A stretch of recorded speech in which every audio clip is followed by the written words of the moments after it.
Tudo bem, pessoal? A lista de hoje que eu vou trabalhar exercitando com vocês, ela envolve a sequência didática número 6 e a sequência didática número 7, tá? Então, vou projetar aqui a minha aula, acompanhe, tá? Qualquer dúvida, podem tirar dúvida no chat, tá? Então, a sequência didática 6 envolve ligações químicas, geometria molecular e polaridade das ligações e das moléculas. A sequência didática 7, interações intermoleculares, que são do tipo de polo induzido, de polo, ligações de hidrogênio. Então, os exercícios envolvem um assunto bem amplo para vocês, tá? Então, acompanhe aí essa lista, qualquer dúvida, tá? É só participar lá no chat. Então, primeira questão. Estabeleça o tipo de ligação e a geometria molecular que ocorre entre os pares de elementos abaixo. Então, vou separar cada um desses pares para a gente analisar. Então, é para definir o tipo de ligação e a geometria molecular, se for uma molécula. Se não for uma molécula, aí não vai ter uma geometria molecular bem definida, tá bom? Vai ter uma estrutura diferente. Então, vocês vão observar que vai ter um composto iônico entre essas opções aí das alternativas. A letra A, nitrogênio e hidrogênio. O nitrogênio, por ele ficar com 5 elétrons na última camada, ele precisa formar 3 ligações para adquirir estabilidade. Então, esse Lzinho que eu coloquei entre parênteses é o número de ligações. Então, ele precisa de 3 ligações para adquirir estabilidade. Já o hidrogênio só consegue formar uma ligação e ele consegue adquirir estabilidade. Então, o que vai acontecer? São não metais, esses dois elementos, então a ligação que vai acontecer vai ser uma ligação covalente. Então, já defini o tipo de ligação. E aí, como eu vou precisar de um nitrogênio se ligando a 3 hidrogênios, então eu vou ter a fórmula da molécula NH3. E aí, como é que eu vou expressar a questão da geometria? Então, eu vou montar as ligações entre hidrogênio e nitrogênio, então as 3 ligações, e aí eu vou definir a geometria. Então, aqui ó, é a molécula de NH3, que é amônio o nome dessa molécula. Então, 5 elétrons do nitrogênio e aí as 3 ligações com os hidrogênios. Se vocês lembrarem, tá, da questão de geometria da molécula, então em volta do nitrogênio eu tenho 4 pares de elétrons. Então a geometria tenderia, em função das nuvens eletrônicas, uma estrutura que tenderia a uma estrutura tetraédrica. Como eu não tenho 4 átomos ligados ao nitrogênio, eu só tenho 3, então a estrutura ela vai ficar piramidal. Tá? E aí, já defini então o tipo de ligação e a geometria da molécula. Então, essa molécula é uma molécula piramidal. Próximo caso, carbono e oxigênio. O carbono ele tem 4 elétrons na última camada, então ele precisa formar 4 ligações. O oxigênio tem 6 elétrons na última camada, e então ele precisa de formar 2 ligações. Então, estabelecendo o número de ligações entre eles, então eu vou precisar de formar 4 ligações com carbono, então eu vou precisar de 2 oxigênios, cada um formando 2 ligações. Então eu vou ter... esqueci de comentar isso. Então são não metais, então serão ligações covalentes entre essas moléculas aí, entre esses átomos aí, tá? É uma substância molecular. E aí a fórmula molecular dessa substância vai ser o CO2. Então vou precisar de um carbono e 2 oxigênios. E aí então aqui eu represento aqui então as fórmulas, a fórmula eletrônica. E aí observe o seguinte, o carbono, em volta dele, tem 2 ligações duplas. Então, 2 ondas de repulsão, 2 nuvens eletrônicas. Então, a molécula, em função disso, ela se torna linear. Então, a geometria dessa molécula será linear. Tá? Então, definir a geometria e o tipo de ligação. Próximo caso, letra C. Então, preste atenção nesse caso aí. Ó. O sódio ele é um metal. O oxigênio não metal. Metal com não metal tem a tendência de formar ligações iônicas, tá? Então, no caso aqui do sódio, ele tem um elétron na última camada e o oxigênio tem 6. Então, primeira ligação, a ligação entre metal e não metal vai ser uma ligação iônica. E aí a característica dessa ligação, o que vai acontecer da ligação iônica presente aqui? Então, eu vou ter os sódios perdendo os seus elétrons da última camada, então eles vão se transformar em cátions, e o oxigênio, recebendo esses 2 elétrons, ele vai se transformar em um ânion com 2 cargas negativas. Tá? Cada sódio perdeu um único elétron, então cada sódio vai ficar com uma carga positiva. mas eu tenho 2 sódios, tá? Total de 2 cargas positivas. E o oxigênio recebeu 2 elétrons, então ele vai ficar com 2 cargas negativas, vai ter o equilíbrio aí entre essas cargas, tá? Então, continuando aqui, ó, cada sódio perdeu um elétron, fica com uma carga positiva. O oxigênio foi só um, ficou com 2 elétrons a mais, então ele fica com 2 cargas negativas.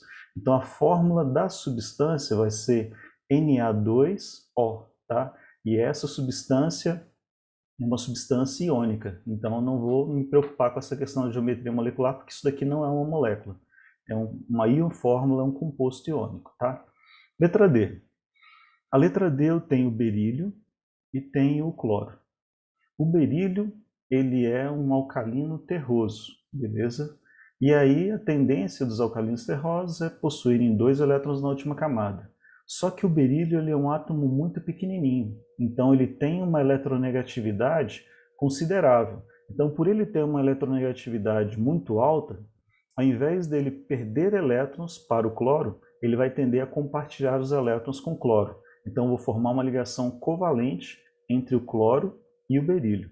Então, observem como é que vai ficar então esse processo aqui. Então, o berílio ele tem 2 elétrons na última camada, mas ele não vai perder esses 2 elétrons. Ele vai compartilhar esses elétrons com o cloro. Então, eu vou ter aqui, nesse caso, a formação de uma ligação covalente. Tá?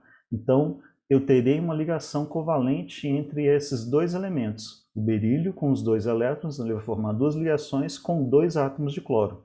Então, vai acontecer isso. Ó. Aí observem aqui, ó, em volta do átomo central, que é o berílio, eu tenho 2 nuvens eletrônicas. Então a geometria dessa molécula será linear, tá? Então aqui a geometria da molécula linear. O E, para finalizar essa primeira questão. Boro, então o número atômico dele é 5, então ele acaba ficando na última camada com 3 elétrons. O hidrogênio tem um elétron só, então ele precisa formar uma ligação. O boro com o hidrogênio vão formar ligações covalentes, tá? De compartilhamento de elétrons. E aí, então, como é que vai se dar esse processo? Eu vou ter a formação aqui, ó, da substância BH3, tá? Então, cada elétron da última camada do boro vai se compartilhar aí, fazer uma ligação com um átomo de hidrogênio.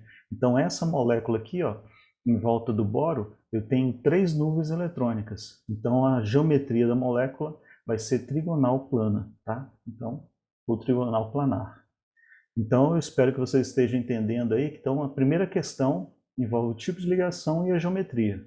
Aí nas outras questões, aí eu vou ter algumas outras características que eu vou analisar. Então, segunda questão. A molécula de OF2 é polar e a molécula de BeF2 é apolar. Isso se deve a ou ao. Então, eu vou analisar essas informações depois. Primeiro, eu vou analisar a questão da geometria dessas moléculas aqui. O OF2 e o BeF2. Então, começando então com OF2, tá? Para vocês acompanharem o raciocínio, depois a gente analisa as alternativas. Então, o oxigênio tem 6 elétrons na última camada e o flúor tem 7 elétrons. Então, o oxigênio com flúor forma aqui, ó, 2 ligações covalentes. Então, se vocês observarem o meu átomo central, que é o oxigênio, ele tem 4 nuvens eletrônicas e 2 átomos ligados a ele. Então, a geometria da molécula aqui, ó, acaba ficando no final com uma geometria angular, tá? A geometria dessa molécula é angular.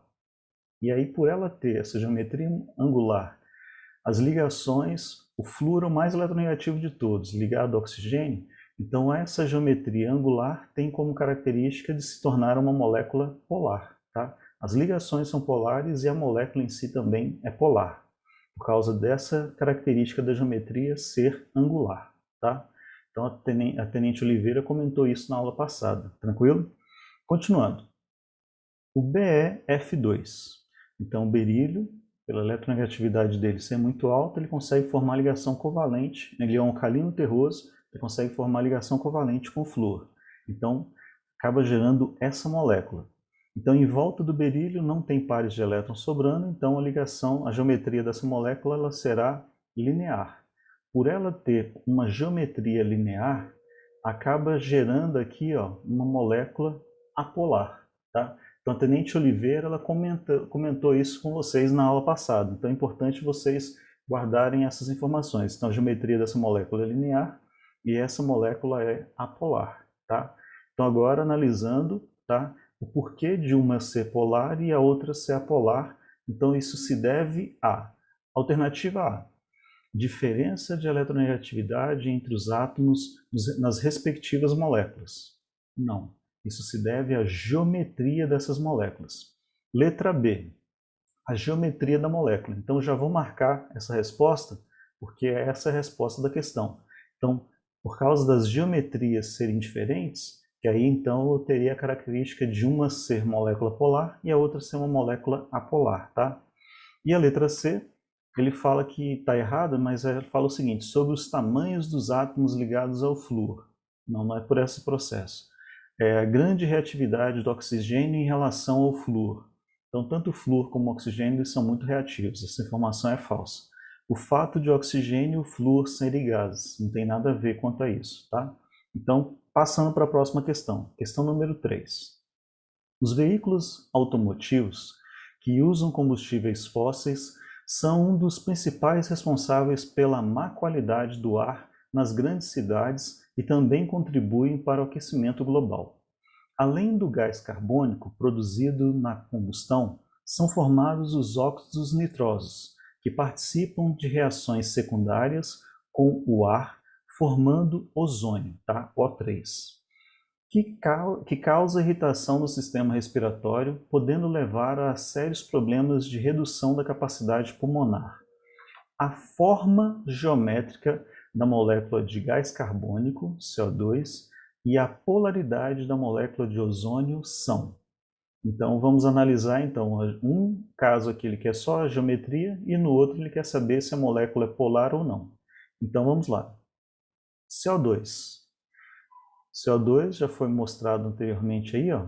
Então em volta do meu átomo central eu tenho aqui duas nuvens eletrônicas. Então a molécula ela se torna linear. Então a geometria eu já tenho, geometria linear para a molécula, beleza? Vamos para o ozônio.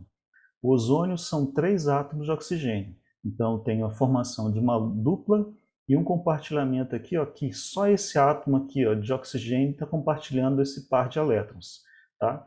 Então acaba acontecendo aqui, ó, que em volta do oxigênio eu tenho 3 nuvens eletrônicas, tranquilo? Então a geometria dessa molécula será angular, tá? E aí, por essa geometria ser angular, ela terá a característica de ter uma polarização nessa molécula, tá? Então a molécula de ozônio, ela é caracterizada como sendo uma molécula polar, tá? Então ela tem uma geometria angular e a molécula em si ela é polar. A alternativa dessa questão, linear e polar, tá? Uma molécula é linear e a outra é polar. Questão número 4. Na coluna da esquerda estão relacionadas as moléculas e na coluna direita a geometria molecular. Relacione cada molécula com a adequada geometria molecular. Então aqui tem as opções de moléculas e geometrias moleculares. E aí então eu vou buscar representar cada uma dessas moléculas para ficar mais visível aí a caracterização das geometrias, tá bom? Então passando aqui para o próximo. Então essa primeira molécula, o NOCl, vai ter como átomo central nitrogênio, porque o nitrogênio precisa formar 3 ligações, e aí eu vou ter uma ligação dupla com oxigênio e uma ligação simples aqui com o cloro, tá? Então o nitrogênio forma as 3 ligações, fica estável, o oxigênio forma as 2 ligações, fica estável, e o cloro também, tá? Próxima molécula, NCl3. O nitrogênio precisa formar 3 ligações e cada cloro precisa formar uma. Então a geometria da molécula se torna essa geometria, beleza?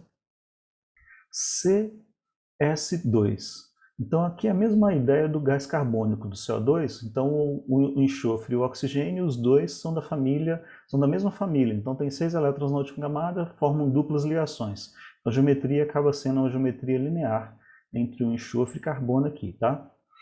CCl4 o carbono continua formando 4 ligações, agora com cada um com 4 cloros. Então a geometria vai ser desse tipo aqui, tá beleza? Daqui a pouco eu dou os nomes de cada um para a gente relacionar. E o BF3. Então o BF3 ele vai ter essa geometria aqui, ó, o boro formando 3 ligações com os flúors. Então já tenho aqui as geometrias, então agora vamos caracterizar cada uma das, relacionar aqui as geometrias aos nomes. Linear. A geometria linear que eu tenho aqui, ó, é do CS2. Então, a opção 3 ela é linear. Tetraédrica. Então, tem de olhar aqui as moléculas. Essa molécula aqui, ó, o CCl4, é tetraédrica. A molécula 4 ela é tetraédrica. Trigonal plana. É essa molécula que está aqui embaixo, aqui, ó, o BF3, opção 5. Angular. Vai ser a primeira molécula, beleza? Molécula 1. Piramidal vai ser a segunda molécula, tá? Então, voltando aqui às opções, a alternativa que tem essa sequência aqui, ó, é a letra B, beleza? Passando para a questão número 5. A questão número 5 ela tem duas perguntas, então estou colocando a primeira pergunta e depois analisar a segunda pergunta, tá bom? Então, marcando aqui só a primeira. Então, a tabela abaixo relaciona os pontos de fusão e de ebulição de dois compostos. Então, os compostos são pH3 e o NH3, beleza? Ponto de fusão, passagem do estado sólido para o estado líquido. Ponto de ebulição, passagem do estado líquido para o estado gasoso, para o estado vapor. Aí o seguinte, considere as forças intermoleculares presentes em cada composto. Explique as diferenças observadas. Como os valores aqui são negativos, o valor que estiver mais próximo do zero vai ser o valor mais elevado. Tranquilo? Então espero que vocês entendam essa lógica aqui. Daí então, se vocês olharem o pH3, os valores estão bem distantes de zero. Já o NH3, os valores, ó, menos 30 aqui, ó, 33, ele está mais próximo do zero. Então, um valor mais alto. Então, analisem essa lógica aqui, eu espero que vocês entendam aí. Então, eu quero entender o porquê dessa diferença. Então, essa diferença vai estar relacionada às forças intermoleculares. Essas duas moléculas têm a característica de se tornarem estruturas piramidais, estruturas polares, tá?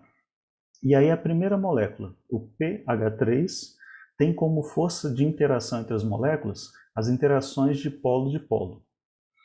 Já o NH3, por causa do nitrogênio ligado a hidrogênio, então aqui eu tenho ligação de hidrogênio. Analisando aqui, ó, as forças, as ligações de hidrogênio são mais fortes do que as interações de polo. Então, por causa das ligações de hidrogênio serem mais fortes do que as de polo, vocês podem observar aqui que esses valores para o NH3 são maiores, porque são mais próximos do zero, do que esses outros valores relacionados ao pH3. Então, qual a explicação disso? As interações intermoleculares das moléculas de pH3 são de polo, e as moléculas de NH3 são ligações de hidrogênio. Por serem interações mais intensas, as ligações de hidrogênio nas moléculas de NH3 apresentam os maiores valores de ponto de fusão e de ebulição entre as duas substâncias, como demonstrado na tabela anterior, tá? Beleza? Então, finalizei a primeira alternativa, que era o que ele queria saber sobre o porquê de analisar esses valores diferentes aqui, o valor ser maior para o NH3 do que do pH3. Passando para a letra B. Com base na tabela anterior, qual seria o estado físico dessas substâncias a menos 50 graus Celsius? E aí, para tentar ajudar aqueles que têm maior dificuldade em entender esses parâmetros, então eu vou montar aqui, ó, uma tabelinha, tá? De temperaturas. Então, 0 graus Celsius é a minha referência inicial. Abaixo de 0 graus Celsius, o valor mais alto, mais próximo de 0 graus Celsius, vai ser o valor de menos 33. Depois, menos 50, menos 77, menos 88 e menos 133. Tranquilo? Espero que vocês percebam a ideia gradativa aí de ir para valores mais baixos. Então, Entre as temperaturas, o valor mais baixo que eu tenho é de menos 133. E o valor mais próximo do zero seria o menos 33, que é do NH3. Tá? E aí, então, agora vou dar ênfase a cada substância.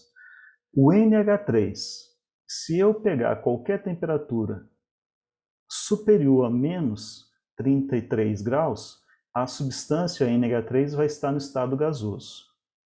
Entre o ponto de fusão e o ponto de ebulição, menos 33 e menos 77, eu tenho aí o estado que a substância vai estar no estado líquido.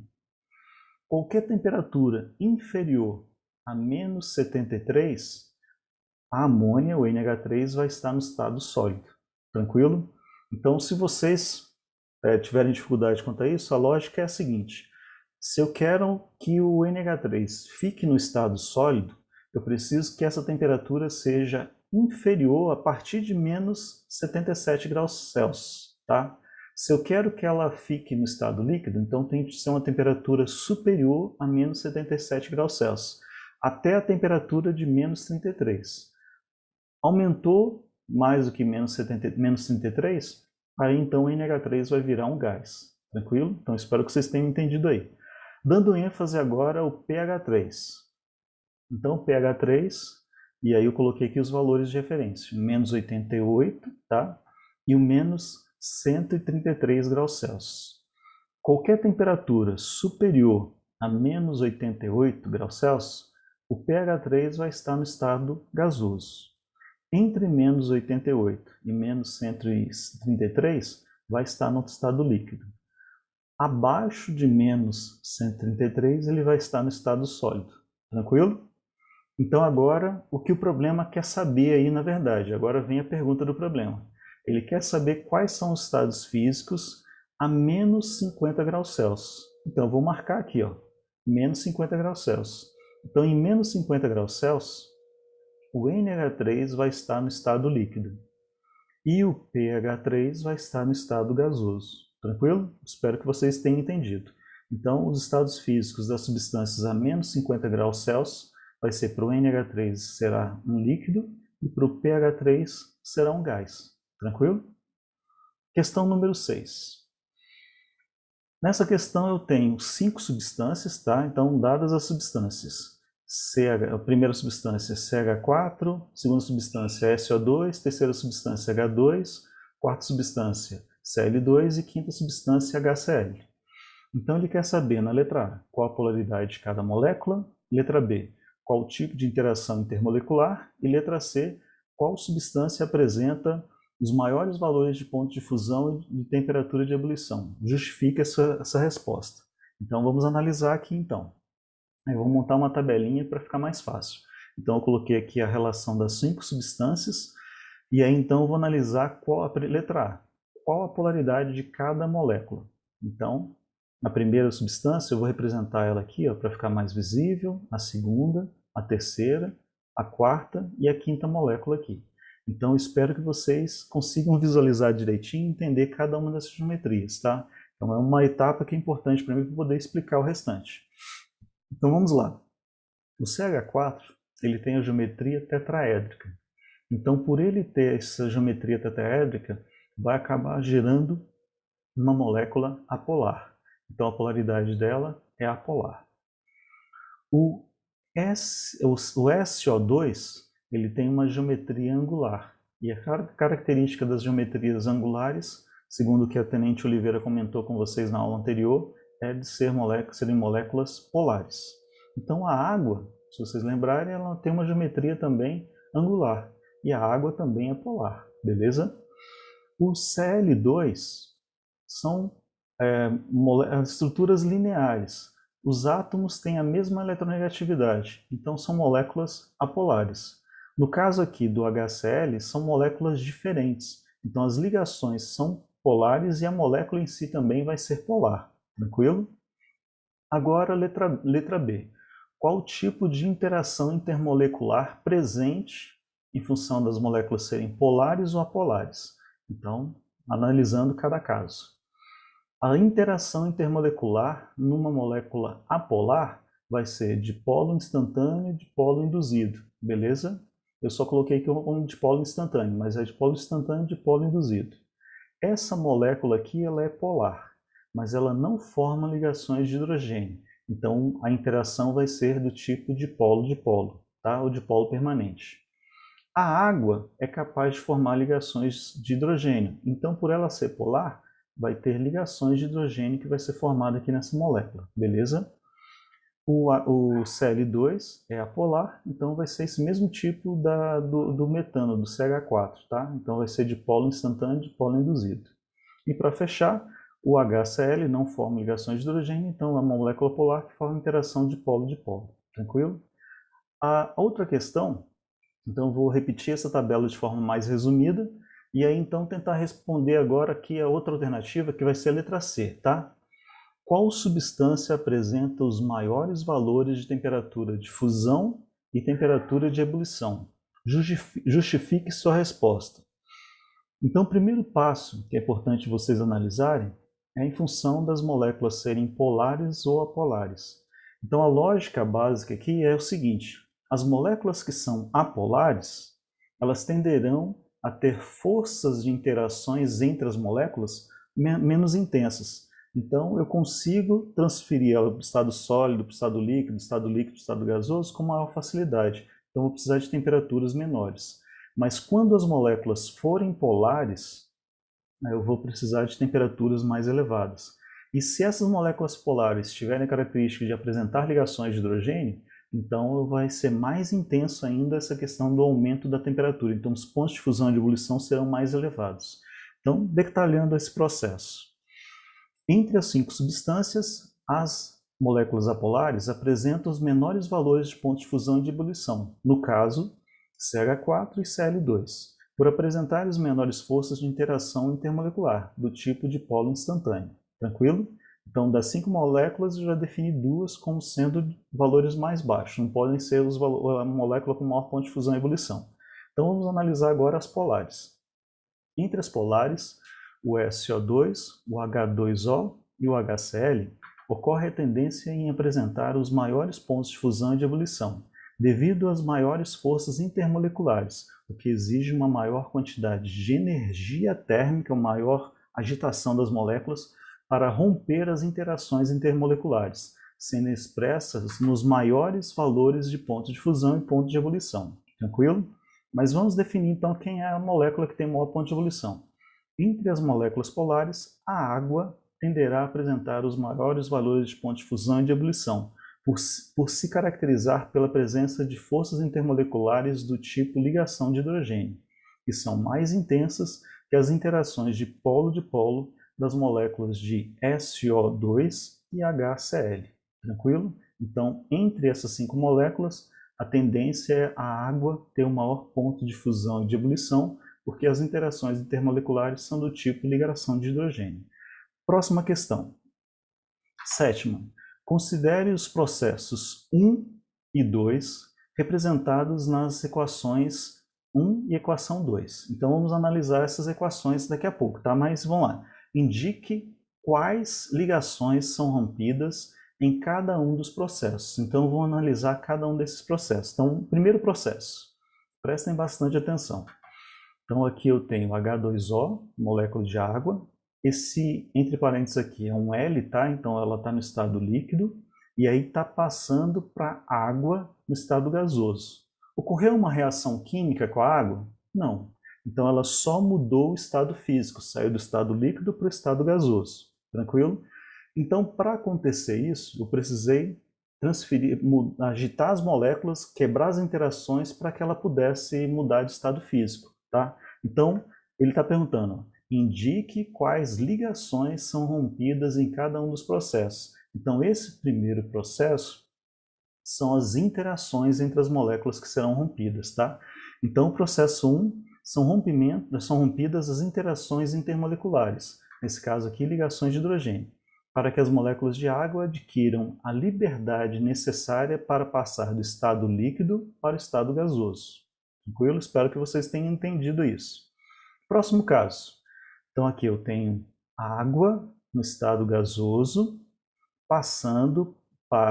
gerando, hidrogênio no estado gasoso mais oxigênio no estado gasoso. Essa reação ela não está balanceada, tá?